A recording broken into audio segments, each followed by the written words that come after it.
Good morning, ladies and gentlemen. It's me.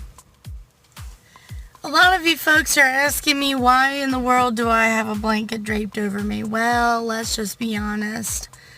I still need the day job, so I've got to cover up the uniform.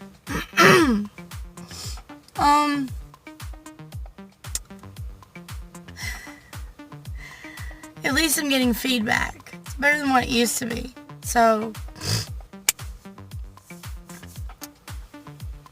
if you haven't already, feel free to subscribe so you can get up-to-date videos.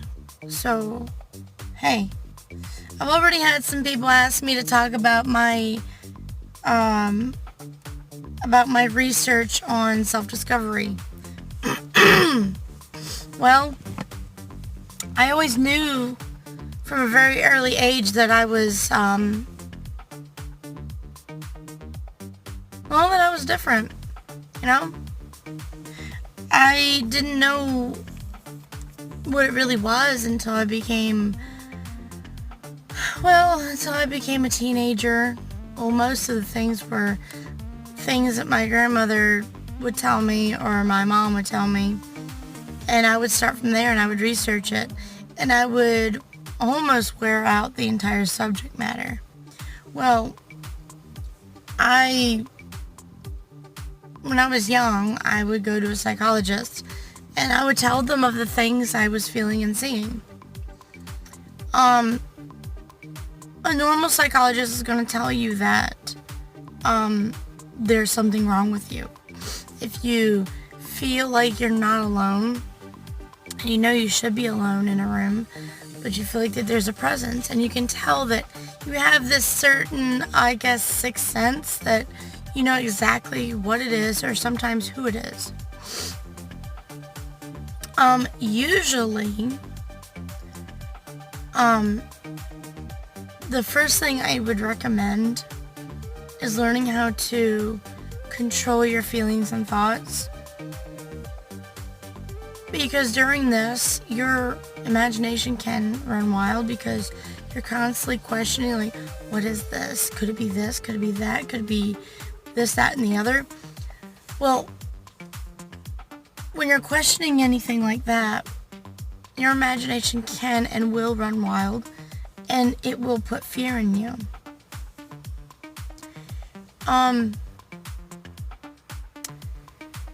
For the most part, you're gonna probably wonder if you are crazy, because it's the easiest solution to this is to deem yourself crazy and hurry up and get rid of it. Now, there are certain psychoses that, yes, you are crazy.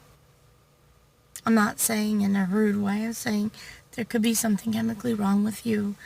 I went to school with somebody who thought they heard spirits, thought they felt spirits, when in actuality they had some kind of spectrum of schizophrenia. When they took medication, it was gone. They lived a normal life. They weren't paranoid. They weren't terrified and scared. Now, for some instances, that could work. It could be this scenario, but there are other instances where you are not schizophrenic and you don't have a mental or emotional disorder. And you could very well be some kind of clairvoyant, some kind of medium. Now, the trick in differentiating between the two things, whether it's a mental or emotional problem or you're just a supernatural sensitive. Now, the thing is, it's a lot of work to figure out what you really are. Now, I'm not going to sit here and tell you, oh, all you got to do is buy this stone, use these oils, do this mantra, burn these candles. It takes a lot of willpower. Now, I am going to say meditation is key. Meditation does help because it gives you the discipline to go into consciousness or out of consciousness. Now, what it's going to do, meditation, you focus on the most involuntary thing, which is breathing. You've heard, some of you probably have heard the power of breath. Now, the most involuntary thing we can do is breathing. I do highly recommend downloading this app called Calm. Now, I'm not endorsing them, but I do know that there's a free course in that app, 7 Days of Calm. It helps you learn the bare essentials on how to meditate. Now, a lot of folks make it look easy, and we don't honestly mean to do that. In the beginning of meditation, your mind is going to wander. Your mind is going to want to be entertained. You need to stop it, rewind, and focus back to meditation, back to the inhale and your inhale and exhale. Now you need to learn to inhale through your nose, exhale through your mouth. Now, my preference is inhale through the nose, hold it for 3 seconds, exhale through the mouth, basically to get a rhythm going, a nice, relaxing rhythm. Because you know when you inhale, it feels pretty good, right? You have that brief second of,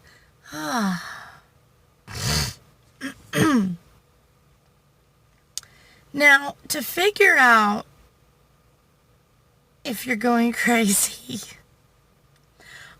or if you are a legit supernatural sensitive, medium or clairvoyant or whatever, what have you not, there is a whole unfathomable list of many different, few and far between, of mediums, clairvoyants, and psychics, all kinds, empath. There's some people that can do readings just by smelling things. Yes. I throw that one out there because I didn't know that was a thing. Now, a lot of folks say, oh, smells can actually trigger memories. Yes. Very true. Very, very, very true. Smells can trigger memories. Like, for instance, I can be sitting in my living room, minding my own business, watching a movie, doing my little handicrafts, sewing, drawing, whatever, minding my own business, and I'm not thinking of this, but I'll randomly smell Salem menthols cigarettes. Once upon a time, I used to smoke those a long time ago. I'm 32 years old right now, and I stopped full-fledged stopped smoking at age, I want to say the year I started. It was a habit for a whole year, and then I just was like, you know what? I'm not liking what it's doing to me. You know, having that little jittery feeling when you're not having it, that within that minute of jonesing for it. So I quit it. That was a whole nother year of trying to quit. So I guess you could say fully smoked for 1 year, on again, off again, the second year, and fully quit the third year. Started when I was 18. And I also realized how much money I was throwing at it. When I saw how much money, I was just like, yeah, you know what? I'd rather have a new car than smoke the amount I'm smoking. So, anywho, I digress. I was smelling that, and I told my mother about it. I said, you know, I mean, maybe it was somebody in the apartment complex had it on their clothes, because or maybe they're smoking in the apartment, but it smelled like as if it was someone's clothes and the person was right behind me, behind my couch. My mom said, my father, your grandfather, smoked Salem menthols. Like, chain smoked. And once I decided to do, a little seance of sorts. And I said, Papa, if that's you, please let me know. Give me a sign that I cannot deny that it is really you. And usually I keep a lighter by my prayer candle or on the countertop for whatever reason to burn an incense stick or something. It was like way over there, and next thing you know, the lighter plopped right beside my leg on the couch, and I'm just like, okay. So I picked it up and put it right back where I knew it was, and I said, one last time, Papa, if that's really you visiting me, I would appreciate it if you just did that one more time if it's really you, so I cannot deny it whatsoever. Lo and behold, it happened again the same way. Plop. I'm like, okay, so my grandfather's visiting me. It is what it is. So I tried to, the thing is, if you want to really disprove or prove whatever's going on is going on, you suspect it of, try to disprove it until there is, without a shadow of a doubt, you cannot deny it. When I was researching paranormal investigations and how to conduct them thereof and everything, I made a point to adopt the scientific version or the practical explanation version. Try to disprove it until there is no way I can. I set up EVPs. I've done all kinds of things. Well, one of them is setting up EVPs. Another thing is taking an item of the person that you suspect them of to be, and you pretty much entice them to move it or take it. And if you live with other people, tell them, do not touch that. I just want to see what happens to it.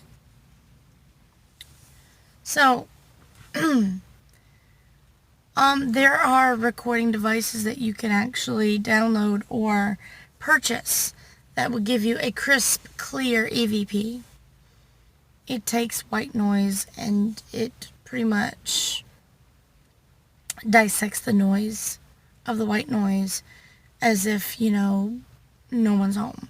You have to leave the device, and ideally, your ideal environment would be where there's nobody in the area.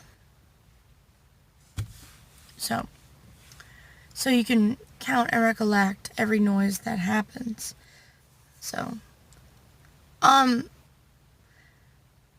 I learned that, what else can I do?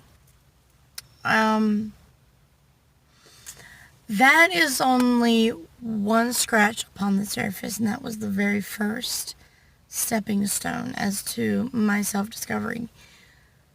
Hope this helps, and please, please, please share, like, and I would appreciate if you subscribed. So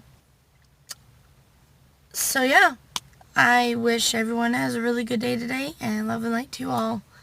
And please try to stay out of this heat. The heat index is probably more likely going to be 110, 115 in East Coast Virginia.